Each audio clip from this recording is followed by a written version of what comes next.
کبھی دھوپ سے شکوہ رہا، کبھی دھوپ سے راحت ہوئی، کچھ اس طرح زندگی ہمیں تیری چاہت ہوئی۔ اسی طرح ہماری زندگی ہوتی ہے، کبھی خوش سی اور کبھی ہمیں زندگی بہت ناگوار سی لگتی ہے۔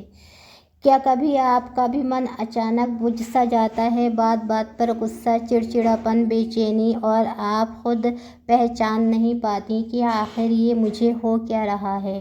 یہ بالکل نارمل ہے، لیکن ضروری ہے کہ ہم اس تھکان یا نگیٹو موڈ سے باہر کیسے نکلیں، ورنہ یہ دل کا بوجھ ہماری صحت، رشتے اور سوچ پر اثر ڈالنے لگتا ہے۔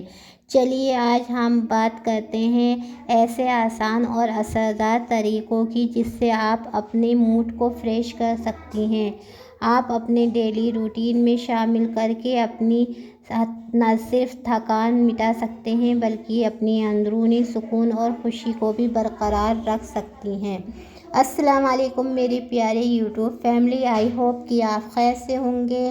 الحمدللہ میں بھی ٹھیک ہوں۔ آپ اپنے گھروں میں خوش اور آباد رہیں، میری اللہ سے یہی دعا ہے۔ اب میں چلتی ہوں آج کے ٹاپک پر۔ چائے یا کافی کے ساتھ 10 منٹ کا بریک۔ کبھی کبھی 10 منٹ کا بریک 2 گھنٹے کے تناؤ کو کم کر دیتا ہے۔ کچن میں بیٹھ کر ہر چیز کا جائزہ لیتے ہوئے خود کے لیے چائے بنائیں اور بس خود کے لیے کچھ پل بتائیے۔ چائے کی چسکی لیتے ہوئے کوئی پرانی سہیلی، کوئی رشتہ دار جو آپ کے دل کے قریب ہو کال کیجیے۔ کبھی کبھی ہمارا چڑچڑاپن، تھکان بس کسی اپنے سے بات کر کے اتر جاتی ہے اور ہم خود کو فریش محسوس کرتے ہیں۔ صبح جلدی اٹھ کر سورج کو دیکھیے۔ گرمی میں صبح کا سورج، ٹھنڈی ہوا اور سکون، یہ سب مل کر آپ کے پورے دن کا موڈ سیٹ کر سکتے ہیں۔ صبح کی 10 منٹ کی تازگی پورے دن کی انرجی بن جاتی ہے۔ سردیوں میں دوپہر کی دھوپ ہمارے جسم کے سست پن کو دور کرتی ہے۔ سن لائٹ بھی ایک دوا کی طرح ہی کام کرتی ہے۔ چھت پر سن لائٹ میں تھوڑی دیر چہل قدمی کریں۔ اگر میں اپنی بات کروں تو جب بھی میرا موڈ خراب ہوتا ہے، دل بجھا بجھا سا ہوتا ہے، تب سن لائٹ میرے لیے ایک تھیراپی کا کام کرتی ہے۔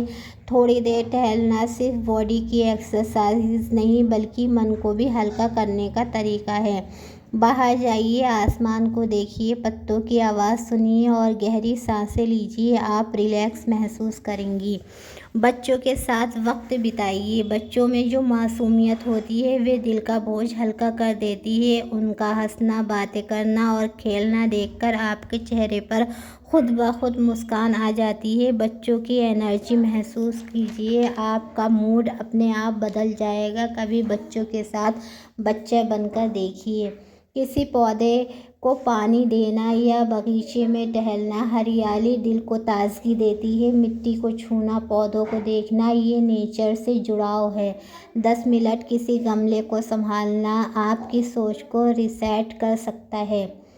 اپنا کمرہ یا الماری سجائیے۔ جب آپ اپنے آپ کو بجھا بجھا سا محسوس کریں تو کچھ ایکٹیویٹی میں لگ جائیے۔ اپنے آس پاس کی جگہ کو صاف ستھرا بنائیے، وہ بھی آپ کے من کی الجھنوں کو صاف کرتا ہے۔ کوئی کونا سجائیے، اپنی الماری کو درست کیجیے یا اپنی ٹیبل کو نیا لک دیجیے۔ باہر کی صفائی اندر کی تھکان کو مٹا دیتی ہے۔ خود کی کیئر کیجیے، اپنے بال سنواریے، چہرے پر ٹھنڈا پانی ڈالیے، ہلکا سا پرفیوم لگائیے۔ یہ چھوٹے چھوٹے سیلف کیئر مومنٹس آپ کو ریفریش کر دیتے ہیں۔ آج کل سوشل میڈیا کا دور ہے، سوشل میڈیا سے تھوڑا بریک لیجیے۔ بہت سی لیڈیز سارا دن موبائل میں ریل اسکرول کر سکتی ہیں جس سے ان کے من پر بوجھ سا ہوتا ہے۔ ہر بار کوئی نئی نیوز دیکھنا، کسی کی زندگی کو بار بار دیکھنا، ان کی خوشیاں اور پرفیکشن آپ کو تھکا دیتا ہے۔ 1-2 گھنٹے موبائل بند کیجیے اور اپنی اصل زندگی سے جڑیے۔ زیادہ دیر موبائل دیکھنا بھی دماغ کو تھکا دیتا ہے۔ شکر گزار بنیے۔ اللہ کا نام لے کر شکر گزاری کیجیے۔ ایک کاغذ پر 5 چیزیں لکھیے جن کے لیے آج آپ شکر گزار ہیں۔ کیا ہیں وہ؟ آپ کی فیملی ہو، صحت ہو، گھر کی چھت ہو یا آج کا کھانا۔ شاپنگ کرنا بہت سی لیڈیز کا موڈ شاپنگ کر کے فریش ہو جاتا ہے۔ اگر آپ بھی انہی لیڈیز میں سے ہیں تو آپ بھی ہلکی پھلکی شاپنگ ہر ہفتے کریے۔ اپنے پاس کی مارکیٹ میں جائیے اور اپنی ڈیلی روٹین کی چیزیں ہی خرید لائیے۔ نہ کہنا سیکھیے۔ کبھی کبھی ہم اتنے تھکے ہوئے ہوتے ہیں کہ ہم اپنے کام کی بجائے دوسرے کا ایکسٹرا کام نہیں کر سکتے۔ جب کوئی ہم سے ایکسٹرا کام کے لیے کہتا ہے تو ہمارا موڈ خراب ہو جاتا ہے، کیونکہ ہم ہاں کہتے رہتے ہیں اور سمجھتے ہیں کہ ہاں کہنا ہماری مجبوری ہے۔ تھوڑی ہمت کیجیے اور کہیے کہ اس ٹائم میں تھکی ہوں، آپ کا کام کر دوں گی، مگر کچھ ریلیکس کرنے کے بعد۔ اپنی فیوریٹ ڈائری یا کتاب پڑھیے۔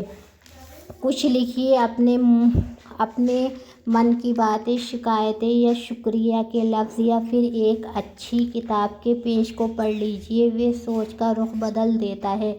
موڈ فریش کرنا کوئی لگژری نہیں، یہ آپ کی ضرورت ہے، کیونکہ ایک سکون بھرا من ہی اچھا سوچ سکتا ہے، اچھا بول سکتا ہے اور دوسروں کا بھی خیال رکھ سکتا ہے۔